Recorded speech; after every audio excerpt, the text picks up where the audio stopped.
নমস্কার বন্ধুরা, কেমন আছো তোমরা সবাই? হাতসাব সাবানের আরও একটি ভিডিওতে তোমাদের সকলকে স্বাগত।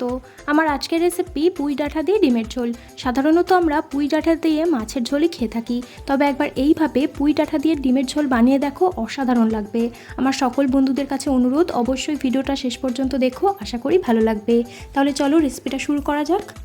প্রথমে প্রেসার কুকারে 3টে ডিম, আলু আর পুঁই ডাঁটা 2 কাপ জল দিয়ে সেদ্ধ করে নেব। প্রেসার কুকারে 2টো সিটি দিয়ে আলু আর পুঁই ডাঁটাগুলোকে বের করে নিচ্ছি। ডিমটা এখনও হয়নি, তাই আরও 1-2টো সিটি দিয়ে তারপরে নামাবো। এদিকে কড়াইতে 2 চামচ সাদা তেল গরম করে তেলের মধ্যে খানিকটা নুন আর হলুদ গুঁড়ো দিয়ে সেদ্ধ করা আলু আর পুঁই ডাঁটাগুলোকে ভেজে নেব। এদিকে ডিমগুলো সেদ্ধ হয়ে গেছে, এবার ডিমগুলোকে ঠান্ডা করে ছাড়িয়ে নেব। আর এই ডিমটা দেখো, এটা সেদ্ধ করার সময়তেই বেরিয়ে গেছে, কোনো অসুবিধা নেই, শুধু একটু আলতো হাতে রান্না করতে হবে। এদিকে আলু আর পুঁই ডাঁটা খুব ভালো করে ভাজা হয়ে গেছে, এবার এটাকে একটা পাত্রে তুলে রাখবো। এবার ওই তেলের মধ্যে ডিমগুলোকে দিয়ে আলতো হাতে নেড়েচেড়ে ভেজে নেব। বেশি নাড়াচাড়া করলে কিন্তু ডিমগুলো ভেঙে যেতে পারে, তাই হালকা করে ভেজে তুলে নেব। এরপর ওই তেলের মধ্যে গোটা গরম মশলা আর চিনি ফোড়ন দিয়ে কিছুক্ষণ ভেজে নেব।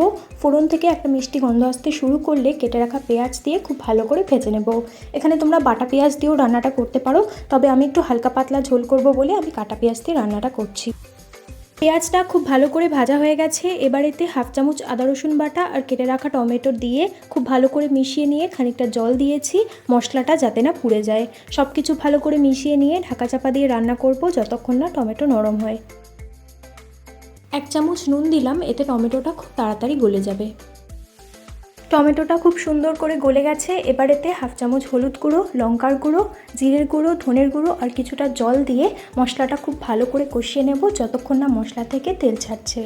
মশলা থেকে খুব ভালোভাবে তেল ছেড়ে এসেছে, এবার এর মধ্যে সেদ্ধ করে ভেজে রাখা আলু আর পুঁই ডাঁটা দিয়ে সব কিছু ভালো করে মিশিয়ে 1 বাটি জল দিয়ে নেড়েচেড়ে 1/2 চামচ চিনি দিয়েছি, এটা ব্যালেন্সের জন্য দিয়েছি, তোমরা চাইলে নাও দিতে পারো। সব কিছু ভালো করে মিশিয়ে ঢাকা চাপা দিয়ে রাখবো যতক্ষণ না ঝোল ফুটে উঠছে। ঝোলটা খুব ভালোভাবে ফুটে উঠেছে, এবার এর মধ্যে ভেজে রাখা ডিমগুলো দিয়ে দেব। আমি এখানে অর্ধেক করে ডিমটা দিচ্ছি, তোমরা চাইলে গোটাও দিতে পারো, তবে অর্ধেক করে ডিমটা দিলে ডিমের ভেতরে ফ্লেভারটা খুব ভালোভাবে ঢোকে। ডিমগুলো দিয়ে খুব ভালো করে মিশিয়ে কিছুক্ষণ ঢাকা চাপা দিয়ে রাখবো, যাতে ডিমের ভেতরে মশলাগুলো খুব ভালোভাবে ঢুকে যায়।